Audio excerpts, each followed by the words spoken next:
Hello dear student, welcome. तो भी redemption of preference shares बच्चों लोग, जो तुम्हारा एस5 का टॉपिक है, तो बहुत खतरनाक है बच्चा। इसमें सिर्फ एंट्रीज याद करना है, रट्टा मारना है। तो चैप्टर में सम्स कैसे रहेंगे, कैसे क्वेश्चंस रहेंगे, कैसे एंट्री लिखना है। तो पहले है ना, आप लोग ना नोटबुक में ना एंट्री लिख के रख लो, ठीक है। मैं तुम्हारे लिए 10 से 15 सम सॉल्व करने वाला हूँ, ताकि बेसिक भी तुम्हारा काम हो जाएगा ना, तो तुमको आ जाएगा, ठीक है।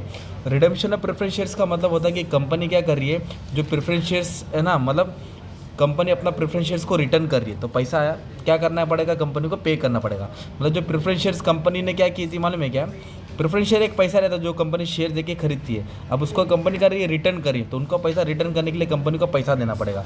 तो इधर कंपनी के पास क्या है, प्रेफरेंस शेयर्स आ रहा है। तो उसका सवाल ऐसे रहेगा, देखो एक कंपनी है शिवा लिमिटेड, तो उनके पास कंपनी के पास 5 लाख प्रेफरेंस शेयर्स था।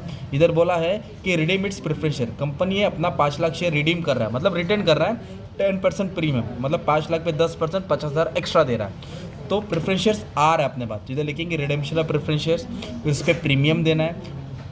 प्रीमियम और रिडेम्पशन ऑफ प्रेफरेंस शेयर किसको देना है, प्रेफरेंस शेयर होल्डर को देना है ना। ये तुम्हारी फर्स्ट एंट्री होगी।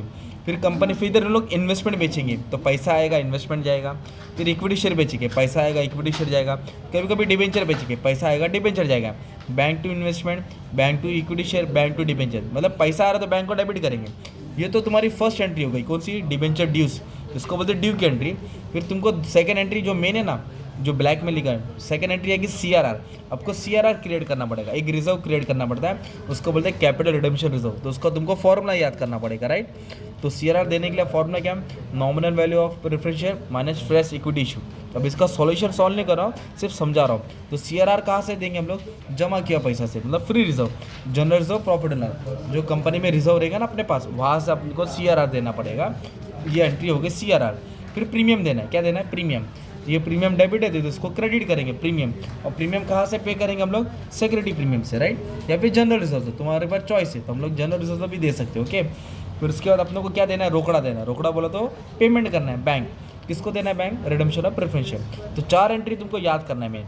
एक है due, CRR, premium, payment. Redemption of preference share में 4 एंट्री याद करो, due, CRR, premium, payment, due, CRR, premium, payment, due, CRR, premium, payment. फिर बोनस देंगे तो बोनस की 2 एंट्री आएगी, CRR to bonus, bonus to equity share capital. CRR to bonus, तो bonus कहाँ से देते हैं, कैपिटल रिडेम्पशन रिजर्व से देते हैं, राइट। ये बोनस की एंट्री है। अगर बोनस शेयर बोला रहेगा तो ये 2 एंट्री आएगी, वरना एंट्री 2 आएगी नहीं, वरना 6 एंट्री रहेगी। कितनी रहेगी, 6।